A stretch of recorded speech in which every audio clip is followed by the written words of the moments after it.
So we open up on Bold, who naturally isn't doing too good after getting a cap in the ass from the old farmer in the last episode, when suddenly a feathery friendly face appears in front of him. I've been wounded. That'll teach you. I'm starving. I need help. Rob is kind of like the Eli Roth of the avian world, delighting in seeing tortures of others regardless of context. Though saying that, don't you think you want to help him out, man? I mean, he gave you food less than a day ago. Help a brother out here. So Robert then goes on about how a fox would never ask others for help. They're too proud. And Bold's been listening to too many of those fairy tales about the famous Farthing wood animals. A fox? My friend? You've been listening to too many stories about the legendary Farthing creatures. They aren't legendary. I'm one of them. You mean they aren't just a fairy story? Ninjas, though, they are fairy tales. Yes, I'll help you. For my father's sake. Yeah, I'm betting someone's wished they never left home now, aren't we, Bold? Bloody kids. They get a bit of wind in their sails and they think they can go all over the world with it. And then they get shot in the arse and ask filthy vermins for help.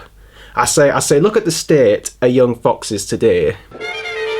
Though in reality he wouldn't necessarily be better off there anyway, as in a flashback we see Bounder's death at the fangs of Ada again, and then we come back to present times to see Owl letting Ada know of her mistake. Yes, but the point is, what do we do now? I suppose you want me to bring the blue fox back to life. It would be better for you if you could. Explain. Scarface knows an adder's bite. You killed his son. If I were you, I'd stay low for a while. How low can you get? I couldn't get much lower unless I tunneled underground. Ada bragging about her skills at limbo there, but Owl still got the mastery of beer pong. So Ada doesn't heed Owl's warning, but most of the other animals do. With Scarface pissed about Bounder's death, he's not just on any straight-up revenge mission here. The whole park's on DEFCON 1 right now. Or is it 5? I can never remember which one is which. I'll have to go and ask Sheldon again. Regardless, the word spreads like wildfire, and Fox decides to set up a watch for safety. Chalmer volunteers to go first, but, as we know, that volunteer comes from a different agenda. A more hormonal one, if you will. In other words, Ranger, Ranger, wherefore art thou, Ranger? Meanwhile, Whistler goes off to find the weasels for some retribution to their mistake, but they thoroughly take the opportunity to copy the scene from Beetlejuice where Barbara and Adam hang out the window. And ironically, this scene will be followed with the bit with a snake. Though we'll have to wait a little bit longer for that, though I really hope Ada doesn't end up doing this. No, even in this show there's no place for stuff like that. Actually no, never mind, she's kind of already done that before. For now we go over to Scarface's very stony earth and we see them discussing the red fox situation. So, those common red foxes haven't the gall to fight us face to face. They're hoping to exterminate us one by one. You don't know that, Mum. It's so surreal to see Ranger calling Lady Blue Mum. I mean, granted, she is his mum, but she's so cold and detached from anybody except Scarface that I don't see her as this warm, motherly figure. In fact, she's so cold I think any cub feeding off of her would probably get frostbite. Ranger tries to be the voice of reason in this situation, with less than stellar results, as you could imagine. This is crazy. I thought we were looking for a snake. Wouldn't it be easier if we just made peace with the Farthing foxes? You know, live together in harmony. Wimp. All this peace talk makes you sick. Hey, what the fuck you talking? Kidding me or what? Come on. What, you fucking high? Come on. Let's split up. We can cover the ground better that way. So they go off to do that, and as promised, we come back to Ada after she's rudely awoken by Owl. Ada's being quite lazy this series, isn't she? I mean, even after her hibernation, she seems to spend most of her days sleeping. Has she got narcolepsy or something? Or is she just really bored with her daily routine and this is her way of getting through it? Anyway, Owl talks with Ada. Oh, I hear you as well. And so will everyone else. Just because you're afraid, there's no need to be rude. I am not afraid. I'm freezing cold. Cold? Well, then you must be hungry. Fasting's good for me. Saves venom. which I'm going to need. I wouldn't take to fasting too much, Ada. I mean, it can do weird things to a man. I mean, look what it did to this guy. And during this fast, I did something very unusual. I walked into a toy store. Ah, so we're after Scarface now, are we? Why don't you just hoot from the treetops and be done with it? Sarcasm is the lowest form of wit. No, I'd still say it's puns, Al. I mean, the amount of groans I get at a WhoCon whenever I mention the phrases X-Spinach Germinate Pie or Spinchonic Puff Driver can't compare to when you just go, oh yeah, Kill the Moon was really terrible. Anyway, after some pointless but still rather entertaining moments with Ada and Al, seriously, there's nothing like a good Ada and Al scene. They're like the Scrat or the Bulk and Skull of the Farthing Wood world. They don't need to be there, but at the end of the day, sometimes they're more entertaining than what's actually going on around them. We cut back over to Charmer, who seems to have just found herself someone to kill some time with, and Ranger tries his smooth operator routine again. What are you doing on Farthingland? You live on Farthingland? Isn't that good enough? Oh, you sly devil. Please, go. If anyone should see us.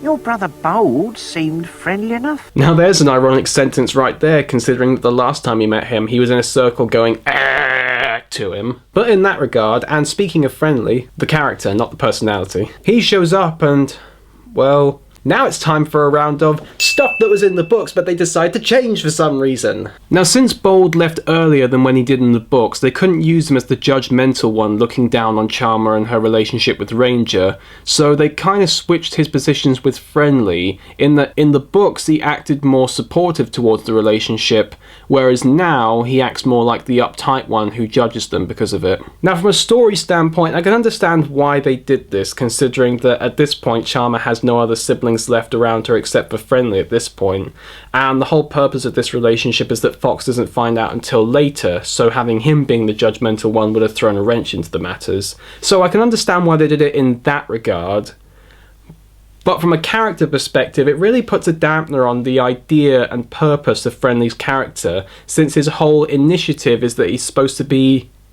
well, friendly. And him being the judgmental one really kind of ruins that, and it nearly goes a long way to making him completely unlikable. However, being a person who must look at all possibilities of a literary situation, when we look at the other side of things, this actually does make his character a bit more deep and developed, as it could have stuck to the more two-dimensional character personality that he had in the books, but instead this gives him more levels and stages of development, going from a mama's boy to a person who must defend his family and land, no matter the costs, even if it means disregarding his own personal morals. Granted, I could just be looking too deep into this as I always do, but I do still think that it's a good way to make Friendly's character different and make him a bit more developed, though granted it is a bit confusing when they still call him Friendly if he acts like this. Hi there, I'm Ranger. Ranger doesn't mean us any harm.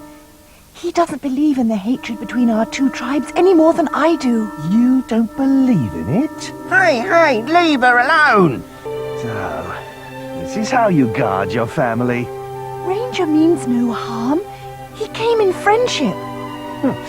We'll see what Father has to say about this. Couldn't they have called him Loyal or Bruiser or Prick or something? I mean, you've changed names or personalities from the books before, so it wouldn't be the most drastic of changes, and it wouldn't be the most stupid name in the series either, because we got more of them to come in the next one, trust me. So yes, while I don't really like the way he acts here, and his self-righteous attitude can get a bit annoying, especially when Fox lords it on as much as he does, it ultimately doesn't make him a horrible character, and it doesn't make him actually do things that are actively out of line, and like I said, it goes a long way to allowing him to be more than just a generic character like Dreamer was, so I can understand why people don't like this change, and in a way I don't either. It wasn't the worst change made to the character or story. That comes in Series 3, and we'll get to that next year. Back to Ranger, he's on his way back to his Earth, and he comes across Ada on his way back there.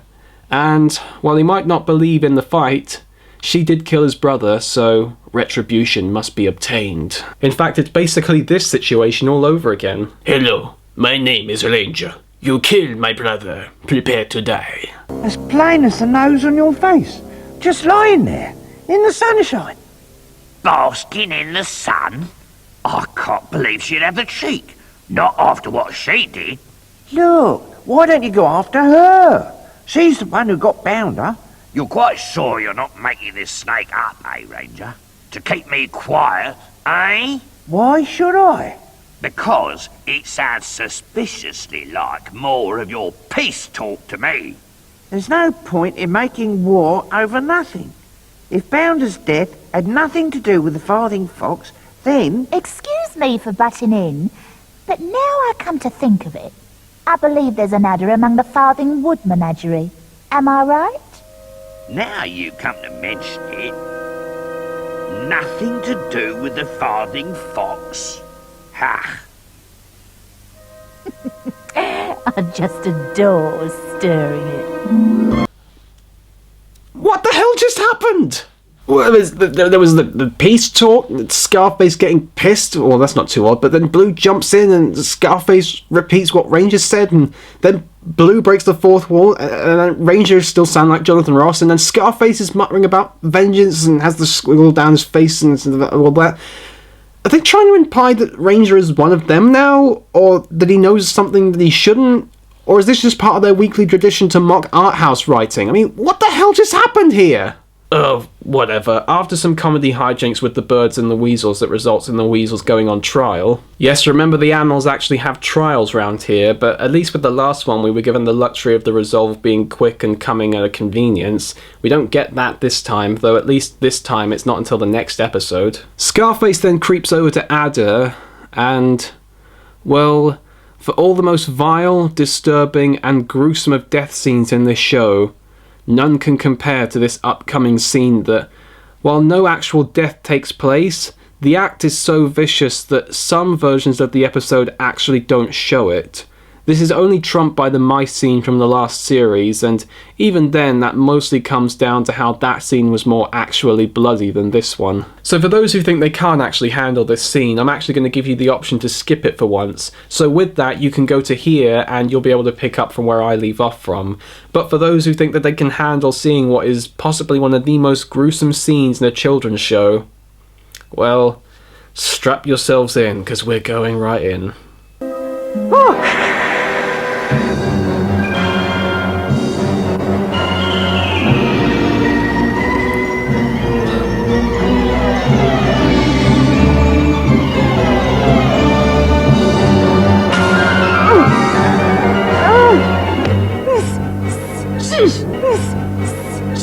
You miserable, creeping worm. Jesus Christ, that was messed up.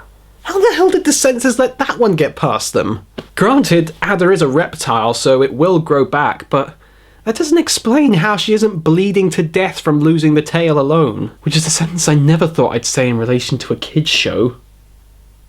Well, unless they're from Japan. Seriously though, if it wasn't for the fact Adder's bouncing around like one of the snakes from Cuba, and her tail snapping off like if you were to pull a cheese string too hard, this may be one of the most disturbing scenes in the whole show. The death scenes are less disturbing than this, since those are at least quick. This scene drags on for ages, all while Adder practically shakes the tassels of her now circumcised tail in our face. So yes, Adder's been put out of commission for a while. Though truth be told, that's kind of putting it lightly. Though even cornered and wounded, she still has the scales to insult Scarface. Did you think you would kill me like you killed my son? What, you think I a fucking worm like you? I told you, man! I told you! Don't fuck with me! How do you know I killed him? I'm not the only adder in White Deer Park. That's true enough, and we'll be seeing more next series. You're the one on Farthing Land.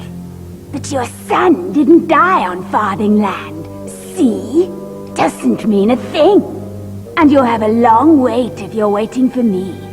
I'm in no hurry. Neither am I. I can go for days without food. Can you? Wounded and at bay, Adder lay. Apparently the Great White Stag is practicing for the upcoming poetry recital. So Adder bides her time, now 3 inches shorter than she was before, and now her and Scarface each have their own vendettas against each other, though we're thankfully spared Hugo Weaving. Bald's prayers have now been answered, however, as his badger friend shows up to return the favour that he gave her earlier. I brought you food. I knew you wouldn't fail me. So your eyes know better. No kidding, now he really does look like Scarface.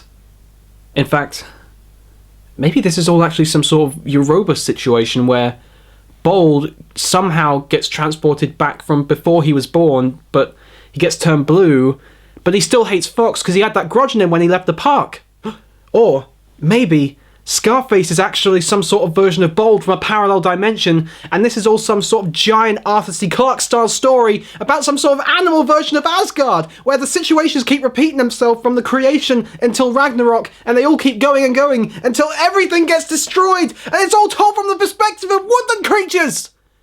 Or it just could be some sort of massive coincidence. So the Badger and Robbers say that they'll take care of Bold until he's ready to go off on his own. Now we must rest till evening. And I'll keep watch. I'm part of the oath, too. So I guess you'll be up in the crow's nest? Oh, come on, it was there, I had to do it. What's wrong? Time to wake up. How are you feeling? Stronger. Well, you know what they say, whatever doesn't kill you makes you stronger.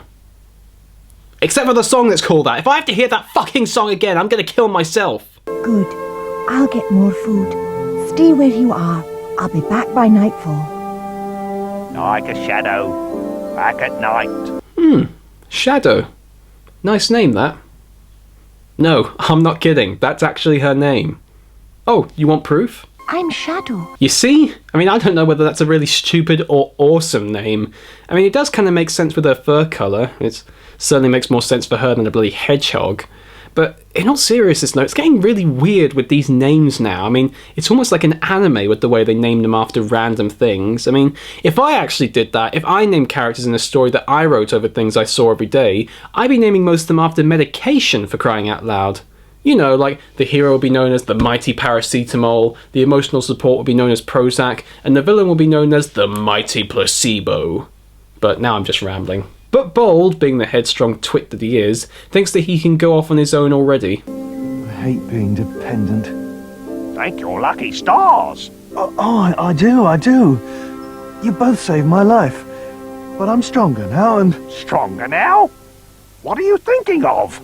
I'm thinking I should fend for myself. Fend for yourself?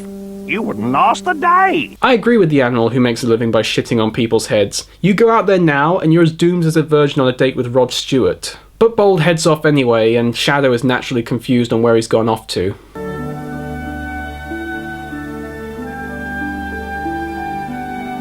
Bold! Where are you? Bold?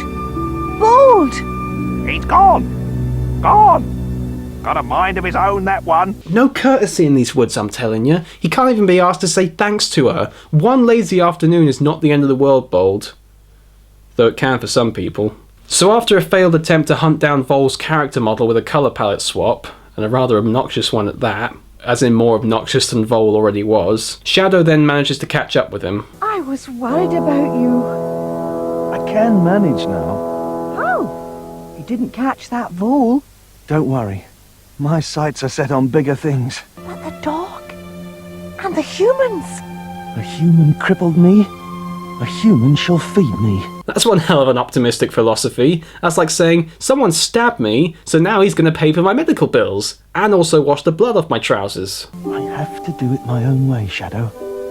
Otherwise, I might as well never have left White Deer Park. Maybe you shouldn't have done it in the first place, Bold. I mean, look what it's got on you so far. A wounded leg, a scarred eye, and a shed load of empathy. I mean, we get a load of entertainment out of watching you suffer, but what exactly has it done for you? Well, to Bold, that answer seems to come from coming across the cast of Chicken Run. This at least gives him one difference from his dad. In the last series, you may remember Fox saying he doesn't actually like chickens. Bold, I'm guessing, has a Nando's loyalty card given how much he feels about them.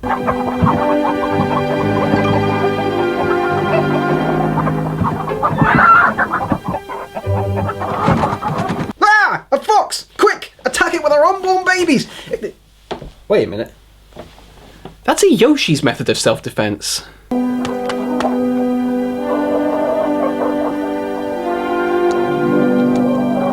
Well, looks like Bold hasn't got egg on his face yet. Oh, shut up. Actually, I might have spoken too soon, since the farmer and his dog have come out to nab him.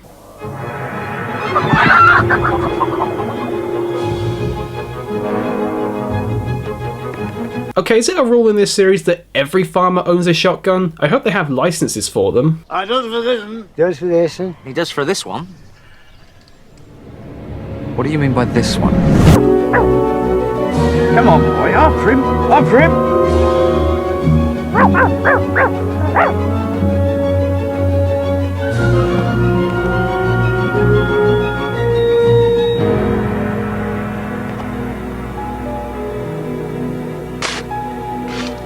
Good dog, good dog. Yeah, let's cave in an animal that's one key quality is that it can dig really well. This is a great idea. Though I guess this farmer just happened to get lucky on this one, since the fox he's caving in happens to have a wounded leg and is weaker than one of Krillin's punches. So Bold manages to partially crawl out, but the ADD-stricken farmer just decides to sod off for no reason. Thankfully for Bold, later that night, Robber shows up. That was a narrow escape.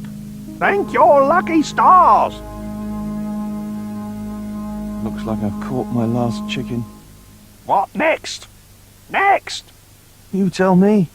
Still want to live off humans? What else can I do? I couldn't catch a mouse in a trap. Suppose you could try the town. Town? What's a town? Well, Bold, the first thing you've got to know is, when you're alone and life makes you lonely, you can always go Downton. Things will be great when you're Downton. And you'll find a place for sure. Downton. Everything's waiting for you. All houses. No fields. Humans everywhere. But a lot of cover. A lot to scavenge. Humans are very wasteful. Will you show me where it is? Will you share your spoils? It's a deal. Go while it's dark. I'll tell Shadow you've gone and catch you up later. But how will I know the way? Follow the noise. Like a loud buzzing the nearer you get. Oh, you do not know the half of it, Robber. You live in a city and you're going to have a loud buzzing in your ears for the rest of your life. Tell Shadow. I'll miss her.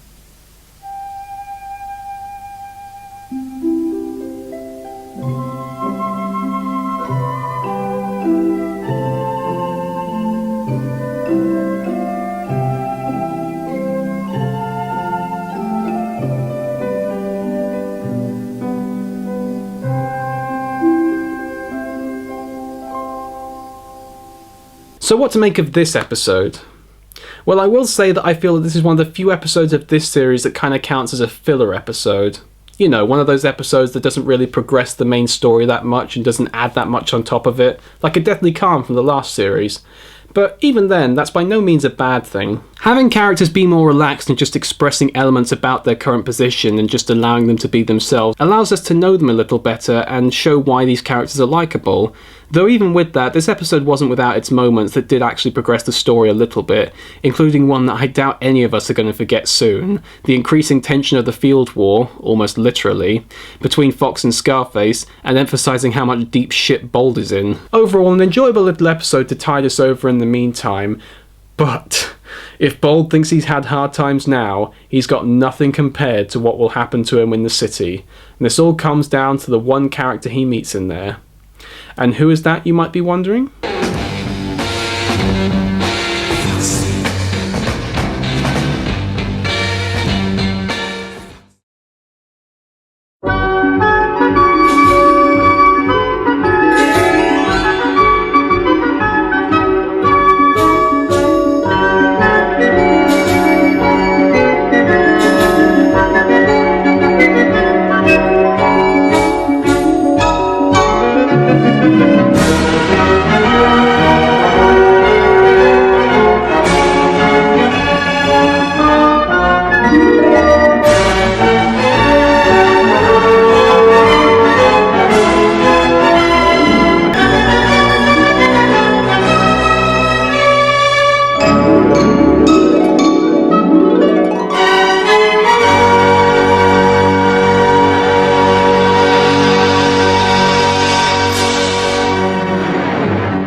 And now for something completely different. If Bold thinks he's had hard times now, it's not going to compare to anything compared to what... Oh yeah, Kill the Moon was really terrible. Those out there who have heard me say those things before, I hope you enjoyed this episode. It's a bit late to say this now, but some of you may not know, but there's a mirror right in front of me, and through that mirror I can see the reflection out my window. And through my window I was looking into another window, and there was a naked man standing in front of his window in his house. Quite frankly, I'm glad that the camera is not against the mirror, because that is not a sight you would want to see. And yeah, I just, that's something that often happens to me. Well, I'm on the other side of it normally. I do sometimes feel sorry for my neighbours.